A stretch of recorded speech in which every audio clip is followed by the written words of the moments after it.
Saúde Consciência.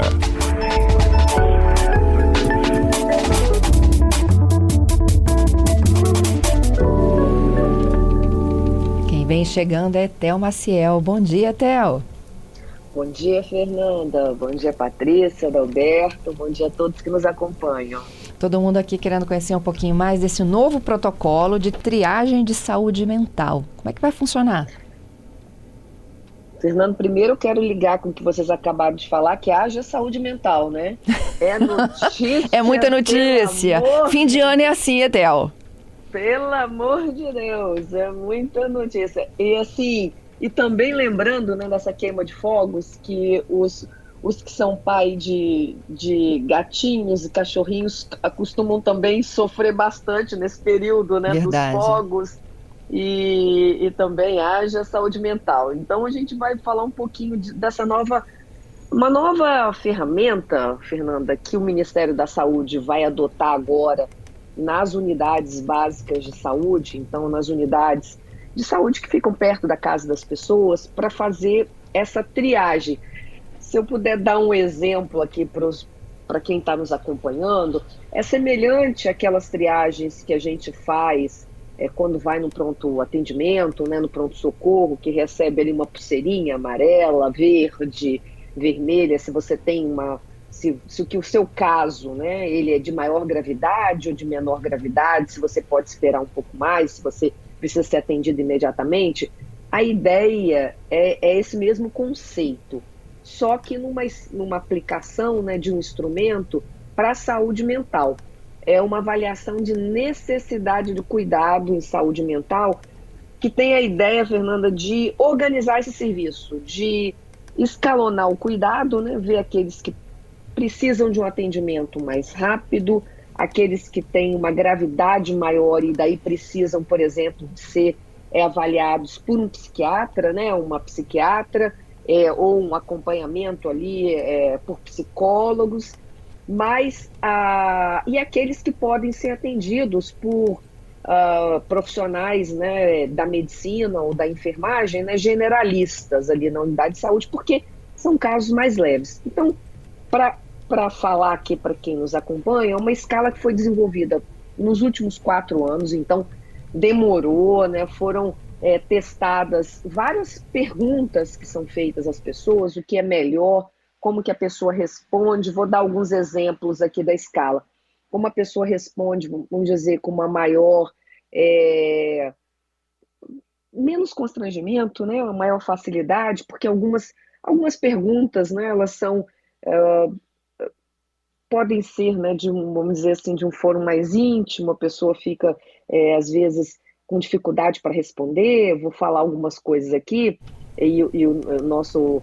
quem está nos acompanhando aqui vai tirar suas conclusões, mas hoje, depois de 4 anos de estudo, artigos que foram publicados, validação desses instrumentos, lembrando para quem está nos ouvindo também que aquela escala que você ganha uma pulseirinha de cor quando você vai no pronto atendimento, no pronto-socorro, ela também é uma escala que foi validada, a gente chama escala de Manchester, ela foi validada por estudos para ver o que você tem que perguntar para poder avaliar a gravidade da situação da pessoa que chega ali. Uhum. Então, é um protocolo muito bem definido, é utilizado em todos os lugares do mundo. E aqui, então, essa escala especificamente, que está sendo chamado de Cuida-SM, de saúde mental, né?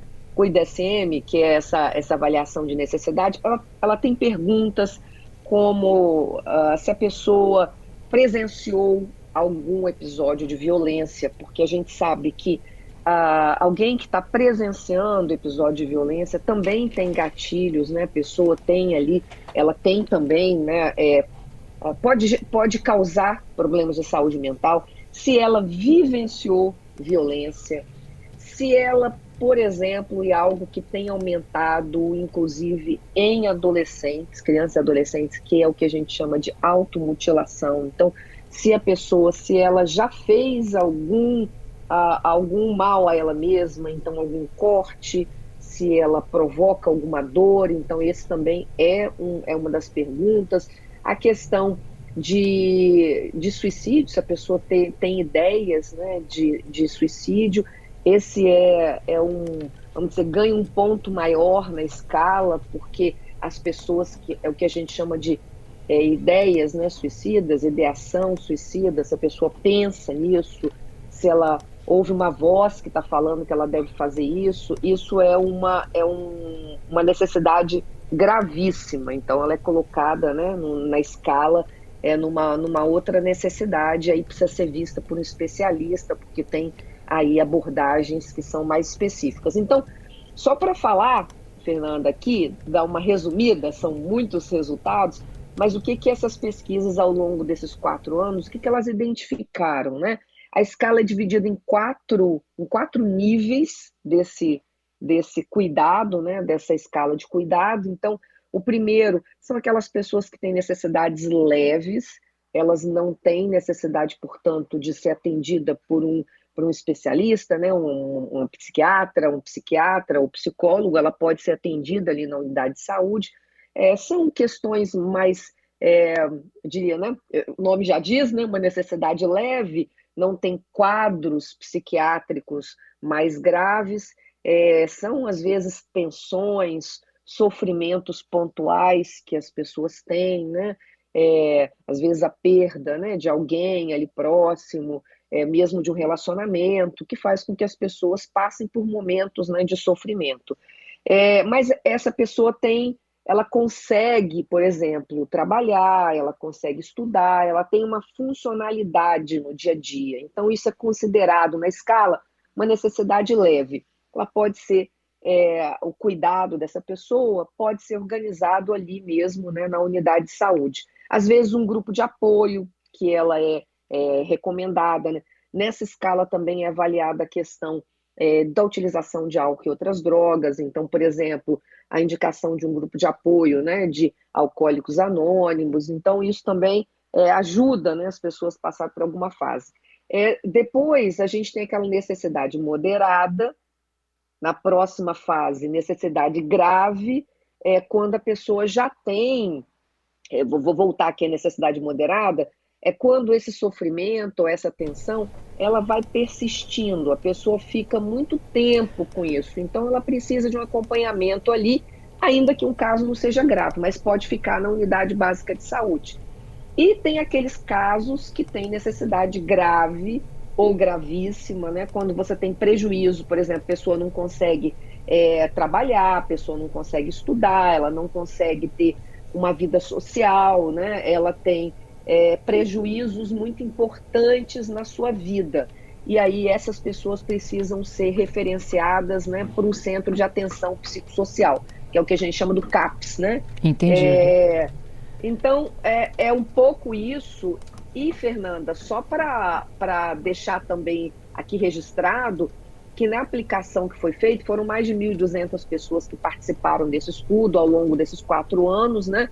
E 800 que participaram 870 que participaram de todas as fases, que chegou ao final com esse questionário, são 17 itens, e também algo importante para dizer é que ao longo desses 4 anos, acompanhando essas pessoas, repetindo essa escala, refinando essa escala, em torno aí de 47% tinham necessidades leves e em torno de 36% necessidade moderada. Então, se a gente juntar esses dois, né, a gente tem aí a maior parte dos casos de saúde mental que podem ser resolvidas com ações, né, pelos generalistas, né, médicos, enfermeiros ali na unidade básica de saúde, Fernanda. Eu fiquei com uma dúvida, Theo. Aquela escala da pulseirinha de cor, né? Sim. Ela é só para pronto atendimento ou na unidade de saúde a gente também recebe essa escala? Em geral, ela pode ser aplicada em qualquer local, né? Para você avaliar ali uma questão de emergência. Ela, como em tese, quando você vai na unidade básica de saúde, você não tem uma situação de urgência ou emergência, ela não foi desenhada para isso, né? Porque ali na unidade básica são os exames de rotina, né? Como a gente já discutiu aqui naquele outro quadro, são os nossos exames de rotina, são exames de acompanhamento, casos de menor gravidade, vacinação, puericultura, né, a gestante. Quando você tem um quadro de maior gravidade, você tem aquela febre altíssima, né? Você tem, por exemplo, perda de sentido, aí você tem que se dirigir, né, a uma unidade que a gente chama de maior complexidade, um pronto atendimento, pronto-socorro. E aí lá é aplicado, porque em geral, Fernando, também muitas pessoas, mesmo que não tenham um quadro grave, vão para o pronto atendimento. Aí acaba, por exemplo, você chegou primeiro ali, né? O seu caso não é grave, mas você ocupou um profissional de saúde. Chega alguém com caso urgente, vai ter que esperar aquelas várias pessoas que não precisavam estar ali. Então, por isso que essa escala ela é aplicada, para que a gente possa direcionar melhor o cuidado, porque a gente não tem profissional de saúde ilimitado, né? Você tem ali um número de profissionais de saúde que estão atendendo naquele dia.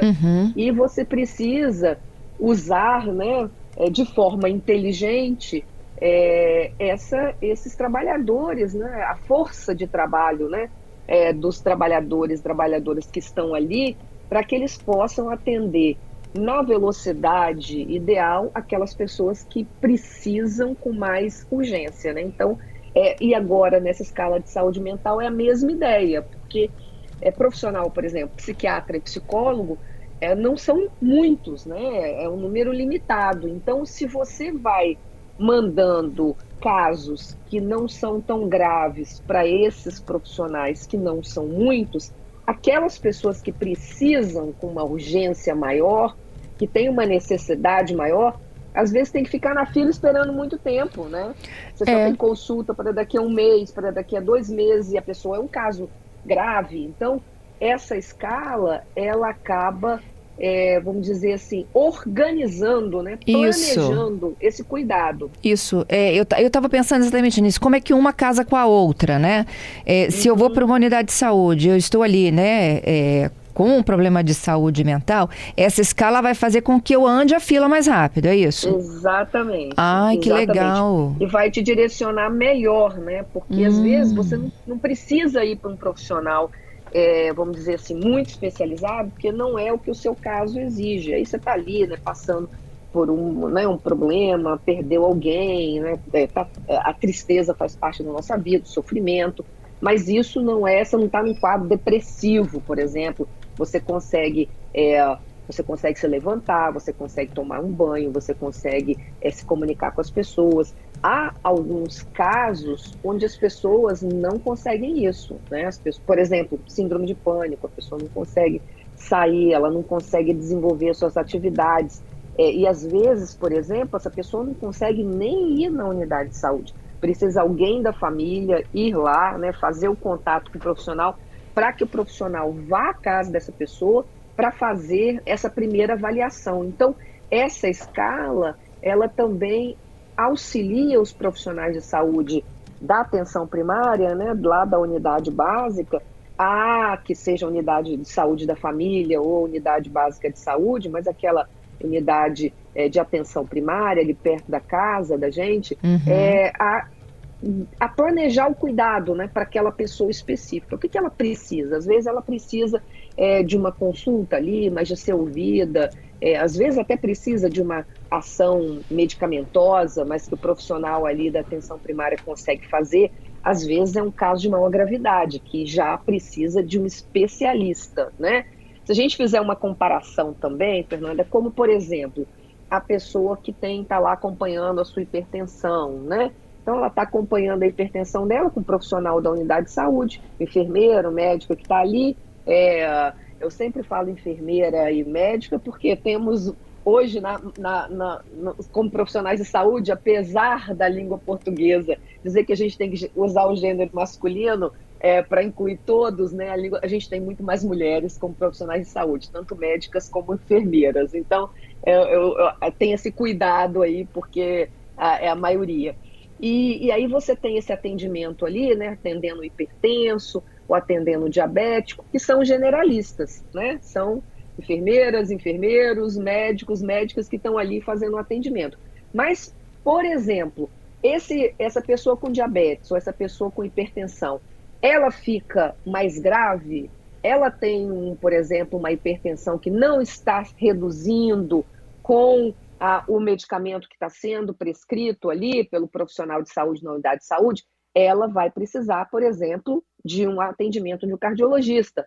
Ou, no caso do diabetes, vai precisar, se está complicando o caso, se o medicamento não está conseguindo resolver, se está tendo outras complicações, ela vai precisar de um atendimento no endocrinologista, de alguém que tenha aí uma complexidade maior, que entenda mais. Então, o fluxo de organização do cuidado, ele é feito assim, no nosso Sistema Único de Saúde, né? Você vai escalonando o cuidado. E pela primeira vez, a gente está conversando sobre isso em relação à saúde mental, né? Então, isso é uma novidade, né? A gente tem visto, né, Fernanda, principalmente depois da pandemia da Covid-19, um aumento importante desses quadros, né, de problemas de saúde mental, que seja depressão, que seja uma síndrome do pânico, que seja algum problema, né, na saúde mental nesse aspecto, porque inclusive uma coisa que eu queria falar aqui, a questão dos jogos, Fernando, dessas bets, o vício, que tem ocasionado um problema muito grande nas famílias. Então, assim, é um disparador, né, de vício. A pessoa, às vezes, gasta ali o que tem e o que não tem, prejudicando toda a família, prejudicando ela, né, e a família também, e fazendo aí com que as pessoas tenham problemas de saúde mental, tenham depressão, tenham quadros graves. Então, a gente precisa ficar atento. E é sempre importante também a família ficar atento a criança, o adolescente, mas também os adultos que estão ali no nosso entorno, né? Uma criança que fica muito quieta, um adolescente que para, né, de sair, para de se relacionar, ou mesmo um adulto que começa a ter um comportamento diferente, às vezes um colega de trabalho, né, Fernanda? Então, assim, como é importante a gente falar sobre a saúde mental. Do mesmo jeito que a gente fala de hipertensão, que a gente fala de diabetes, a gente acabar com preconceito, porque tem muito preconceito, né? As pessoas querem esconder que estão com problema, mas é um problema de saúde. A gente precisa encarar com a mesma naturalidade com que a gente encara alguém que quebrou uma perna, alguém que está tratando contra um câncer, alguém que está tratando, por exemplo, uma hipertensão, um diabetes. É um problema de saúde que precisa também ser falado e cuidado sem preconceito. Theo, excelente, viu? E nessa época do ano particularmente também, né? Tem para muitos uma tristeza muito grande, né? Exatamente. É uma época é uma época de opostos, né? É uma época que tem uma alegria do Natal, mas também, como é uma época reflexiva, as pessoas ali estão fazendo as suas análises, né, do ano, e tem perdas familiares e há uma lembrança, né, do passado. Isso faz com que as pessoas fiquem ali mais tristes. Então é sempre importante a gente dizer que o fato de você estar sentindo tristeza, o fato de você estar com algum problema de saúde mental, não te, dizer assim, não te diminui como pessoa em nada. É um problema de saúde como qualquer outro, e a gente precisa desmistificar isso, a gente precisa colocar a saúde mental, né, na boca das pessoas, a gente precisa fazer, principalmente os homens aqui, Fernando, eu chamo atenção, porque numa sociedade machista como a nossa, é muito difícil para os homens falarem o que sentem, e às vezes, inclusive, até com os amigos, né, há uma dificuldade nisso, e é importante que a gente possa dar espaço, né, nas nossas relações para deixar isso de uma forma natural, porque é natural, é um problema de saúde, assim como a saúde física, a saúde mental, é um problema de saúde que tem que ser encarado, tem tratamento, tem cura, o sistema de saúde está aí para apoiar, e a gente precisa também, como sociedade, tornar isso mais leve para as pessoas. Excelente, Atel. Obrigada pelas explicações, hein? E até terça que vem. Obrigada. Tchau, tchau, Fernanda. Beijo Tchau, para até você. terça que vem. Beijo, tchau.